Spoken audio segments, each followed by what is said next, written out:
I'm Vibi, I'm from Memphis. This is my attempt at trying to make veganism more accessible to people of color. Today we're cooking with Mark Sundeen and Amy Irvine. They have an interest in decolonizing environmentalism. We're gonna have some interesting conversation and cook. Let's see what happens.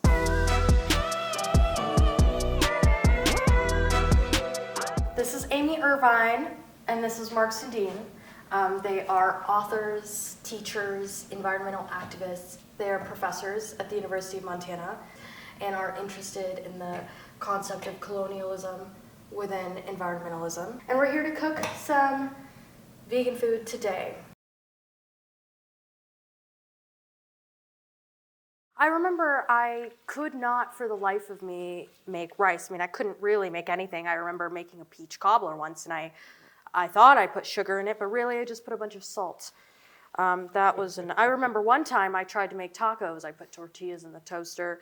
Oh my God, the front yard caught on fire. You think I'm joking, I'm not. My dog ended up running away because we slammed the door open we found him. There's still a burned patch in our front yard that's like faint because I thought I could make tacos. I don't know why I thought toaster for tacos, but I put the tortilla, I thought there were two sides to each side of tortilla. I put it in each little toast part of the toaster, and then it caught on fire. And my sister slammed open the door, like, ah! So dramatic. And I get my gloves, right? It's a metal toaster, so I get the gloves, and she slams the door open, tells me to throw it outside, and that's when my dog runs out, and I drop the toaster in our front yard and then run to find my dog, and the neighbors see it, and the fire is as tall as the tree at this point. And we still live in that house and look at that front yard every single day. Anyways, I remember crying to my esthetician. As an Indian girl, I know that one of the first things you do is you get laser hair removal, right? Right. Because we can't possibly be hairy. We couldn't possibly be hairy. Hair on an Indian woman? Oh my God. So I got my laser hair removal done because, everyone was upset about my upper lip. It was an issue to, everybody. But, my laser hair removal esthetician, I love her so much. She actually was able to, I cried to her once that I couldn't make rice, and she told me that her rotis are basically tortillas from Trader Joe's, and that a lot of her dishes are very makeshift. I won't spell the rest of the secrets she told me. Those are confidential. But point is that things are what you make it. So she said it doesn't matter if you use a rice cooker or if you are trying to make rice in a stovetop. It doesn't make you less of this or that you can't do things the original way. Changing things up is okay. And albeit there are lines to it, like they talked about, there's philosophy of food and philosophy of culinary authenticity. But for the most part, I think food is to be explored. The terrible thing about the U.S., it's not that terrible in the big picture of things, but is that there's no street food. It's so hard to get a license and a stall, and then if you live somewhere like here where it's cold 7 months out of the year, no one's going to be out on the street cooking tacos. So everyone has to get these licenses and restaurants or even food trucks. And suddenly it's $20 to get a plate of anything in this town. I feel like there is that inherent idea of authentic is cheaper. And what does that mean? Especially in a place like America where it's supposed to be a melting pot. And it's contextual, it's so much about where I am, who I'm with, how it's prepared, more than any other thing, but those were all part of some larger cultural context in which cost wasn't a problem. It was sort of spontaneous, and the food was clearly made out of love, with real ingredients. And that's actually happened almost exclusively in other countries, which is really sobering. I hadn't really ever thought of it that way before. Mom gave me the choice when I was 6 and my sister was 5 about whether or not we wanted to eat meat. I don't remember what went on in my head as a 6-year-old kid, not particularly. I remember that... Wait, what'd you decide? Yes or no you were going to eat meat when you were 6? I didn't want to. Oh, okay. But my sister did. Oh. And so we continued that way. And my mom, there was no pressure at all from her either way. You mean you don't need a fancy $200 colander from Williams-Sonoma? You can just use your hand. Yeah, Isn't that amazing? It's amazing. And it's funny because, like, Indian food is so economical most of the time. Say more about that. Well, we're cooking with lentils and legumes, right? Yeah. Things like that. And those are very cheap. And you literally massage it off of the rice itself. Huh. So then that protein is then in that water, and you spray that water in your hair. Oh. Yeah, so it's funny because I don't know that a Williams-Sonoma rice cooker or Williams-Sonoma strainer, I almost feel like I would lose something out of the process. Yeah. Like- Well, that's what I was struck by. Yeah, like look how, I mean, I think about it and I'm like, I'm almost struck by the fact that I've seen family members do it this way. Yeah. It makes me feel good. And I feel, I started cooking Indian food, right? Because I felt lonely. Oh, I was just very lonely. yeah. It felt like I was in a place where everyone was so nice and so well intentioned, but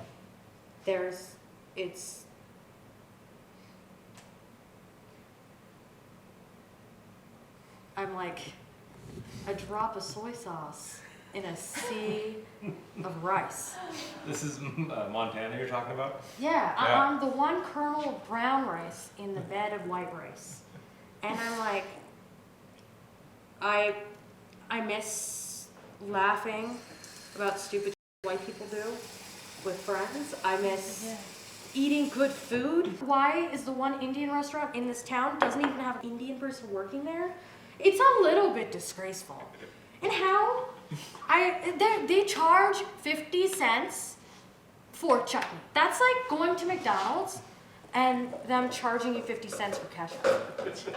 You get, yeah. I get it. I just felt lonely. I couldn't get Indian food. There weren't any Indians around. And I realized if I started watching a lot of Bollywood movies, I like the early 2000s Bollywood with Kareena Kapoor, Shah Rukh Khan. Yeah, that works. Hrithik Roshan. And I started watching Bollywood, making Indian food, and I would put tail in my hair, which is a common Indian thing that Indian girls do. Like I grew up with my mom putting oil in my hair. And I grew up, kind of seeing her sometimes do interesting skincare things, like putting turmeric on the face. Mm-hmm. So you had to teach yourself to cook. I did. How'd you do that? Oh my God. There's this place, it's called Masala Indian Cuisine in Missoula.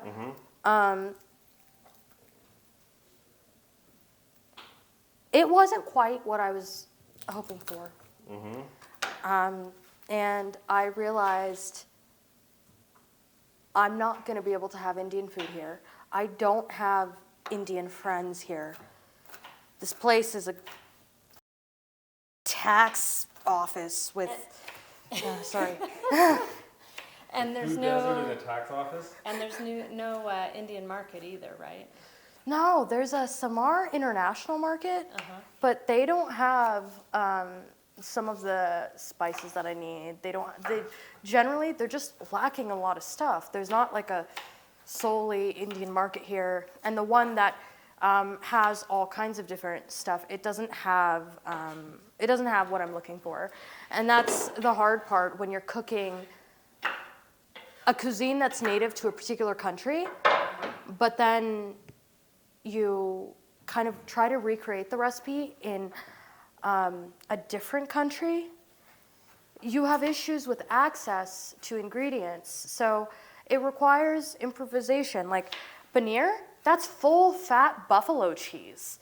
Not only is it like extremely expensive, not only is it full of cow pus and blood, but also you have to go to an Indian store to get access to it. And my mom worked. She didn't have time to always go to the Indian store after work. She had a very ambitious computer programming career. So she had other things that she was, I think, enjoyed as well. But I would say that, yeah, sometimes it's just hard to have access or time to be able to get these things. So did you grow up eating any Indian food? Did your mom cook? Or because it sounds like you make mostly American food. Yeah, I ate mostly American food, but I remember there's this place called Bombay House. Called what? Bombay House. Okay. It's a restaurant in Memphis, Tennessee. And I'll say, now, surprisingly enough, like the South, so much diversity there. So much good food. Compared to Missoula, to the west. Yeah, though I suppose it's not that impressive. And as it turns out, I wrote a book responding to Ed Abbey about the same issues that I have with Thoreau. And a lot of people that were outside of his view on the world were like, thank you so much. But the people that embraced that view were like, how dare you? And you know, it's like I feel like cooking and decent food, good food, and the art of cooking should be available to everyone, which is why I'm so excited about your project and your cooking. and I also feel at the same time like the natural world should be available to everyone, and it's absolutely not. So, and that's not to say everybody needs to get out there and start walking or go spend time in a cabin on a pond. I love your phrase, we were indoor people. We were, you know, because there's so much truth in that. And for a lot of women or single working moms who were just wrangling kids between, you know, school and bed while they'd worked all day, we weren't going out. Like, that was something we quit doing when my parents divorced when I was 10. When Dad was there, he'd lead us off on all these adventures into the outdoors, which was great, but my mom never had time. So it was never part of our world. So I just think of all the ways people get, especially people without a lot of privilege, get excluded from that whole idea. And I still make the mistake with assuming my own privileges around it. I was teaching at a writing workshop in a place called the Omega Institute in upstate New York. Have you heard of it? So they teach a lot of social justice, environmental writing, and they do a lot of wellness retreat type stuff. Not quite like the one you attended in Hawaii, but more healing, recovery, restoration work. So when we were there, I was there with Orion Magazine, teaching students about environmental writing. There was a group of women veterans who had been in combat and had PTSD, and they were there for a wellness retreat. And I was very cognizant of them. They were doing deep work. We'd pass them or we'd see them in the dining hall. But one day I'm wandering through this lovely little path in the woods to get back to my cabin or somewhere, and there's a Black woman having a complete panic attack, flashback, like full-blown PTSD triggered response to something. And so I approached and I said, what can I do to help? And she said, get me out of here. I don't know where I am, but you've got to get me out of here. And I'm like, okay, let's go up to this main building and look at the map and figure out where you need to be, and let's just get you out of this spot. And she said, okay. So we started walking up the path, and there was a twig snap in the forest, and she almost jumped into my arms, and I made the mistake of saying, don't worry, you're safe. And she said, honey, don't you ever tell a black woman she's safe in the woods. And I was like, I'm sorry. You know, like I understand that. I just wanted you to feel safe in this moment. But, her context, her experience there was completely different than mine. And so it just made me, that experience was the one that really drove home how blind I can still be to my experience of nature. I didn't even hike until about a year and a half ago. And I was like, oh my God, like, why do people do this? Why do people do this? There was an incline, but you know what? The beautiful thing, I walked up the end. I don't know, at the University of Montana, there's a hiking trail on this mountain, and it's called the M. And my mom, she was so concerned about me going. She's like, bring your bear spray, you know, be careful. Do you have the right shoes? And I was like, oh my gosh, it's fine. I want to be cool like the other kids, and they're not bringing bear spray. Yeah. Did you get to the M? I did. I was the last one up, but although my friend Max would not leave my side, but yeah, I made it up, and I was like, okay, like it felt like there's a concept, right, within environmentalism of like the sublime. I think I might have felt the sublime. Oh no, really? Really? When I did not write that in your essay that you just turned No, into why me. do I want to write that in? That sounds interesting. So I hiked up the M, and I was like, this is beautiful. And then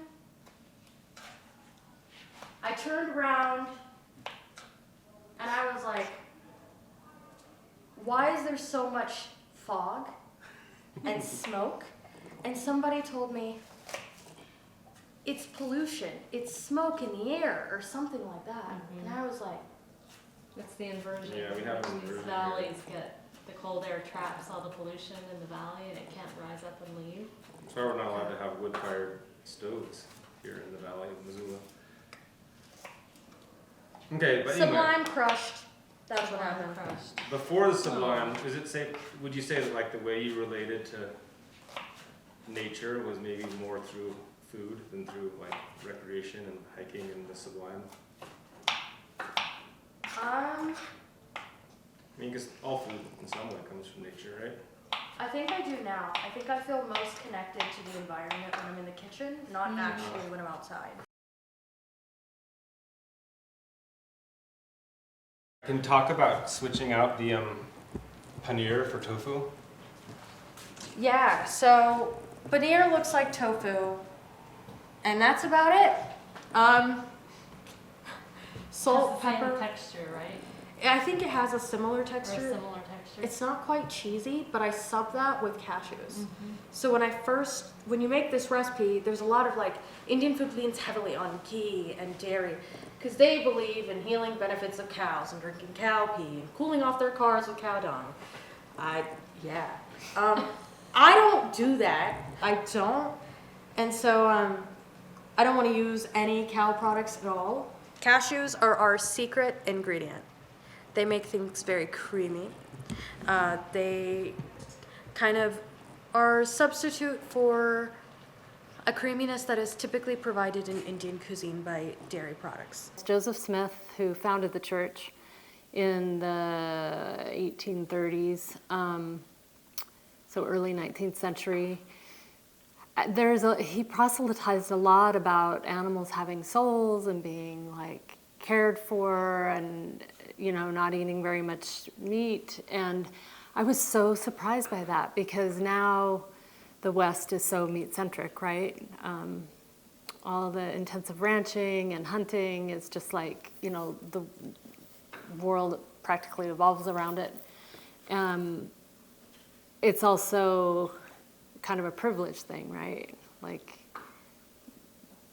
who can afford to run a ranch anymore or take time off to go hunting? Like those activities, which used to be sort of survival, subsistence activities, have become pretty posh way to live, you know?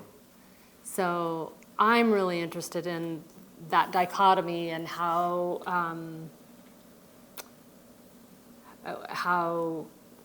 not only do we need to scale back, you know, for in terms of climate change, in terms of how much animal products people eat, but also just because it's become kind of an exclusive way to live, and only certain people can eat certain foods, and other people are left with fewer choices, right? Yeah, I think there definitely comes the inherent issue within veganism of white supremacy being embedded in it. Yeah. In veganism? Yeah. Oh, interesting. That's definitely there. It becomes more challenging when you think about the people who live in places like food deserts or who lack access to certain foods. But I don't know, I'm hopeful. I find that more and more there are more initiatives to bring healthier foods to areas like that. I'll tell you about Charlotte's Web and I gotta go. Yeah, You ready? I'm ready. Okay, so first of all, it's a trickster tale. All of the animals gang up to trick the humans to save Wilbur the pig, because otherwise he's going to be eaten. And he is just like, oh my God, they're going to eat me. I'm so terrified. I'm so sad. Other thing, all the animals, of course, communicate. They're fully like sentient. They have agency. They talk to each other, but the humans can't hear them. The only person who can hear them is the little girl, because she is like the conduit to that world. And then when the miracle happens, which is that Charlotte writes some pig in her web, the only way that the adults can interpret it is it's like Jesus is speaking to them. And at one point the mom is like, it seems like the real special miracle worker is the spider, not the pig, and everyone ignores her. Yeah. And then she goes to the shrink because her daughter just wants to spend all her time in the barnyard talking to animals. Of course she thinks he's lying. So she goes to the psychiatrist and she's like, all my daughter does is talk to animals. And the psychiatrist is like, everyone thinks it's a miracle that the spider is writing words. But isn't the real miracle that the spider knows how to make a web at all? And then of course in the end she dies, and it's just a very beautiful like cycle of life. She lays her eggs and then she dies, and that's just natural, and then the new spiders emerge. Very radical. Interestingly enough, I just wrote about this actually, about Charlotte's Web. It gets banned. Does it? Yes. Because they make It's fun a of banned Christians? book because, no, and this is the weird thing, the Christians, certain groups of Christians, Right? have opposed having it in the library or their kids having access to it Mhm. because the animals talk, and that's blasphemous, because that puts them on level with humans, and that's why they want it banned. Well, I hope you enjoyed the Palak Paneer. I had fun. I think Mark and Amy did too. I'll catch you next time. We'll do even more spicy vegan recipes. See y'all next time.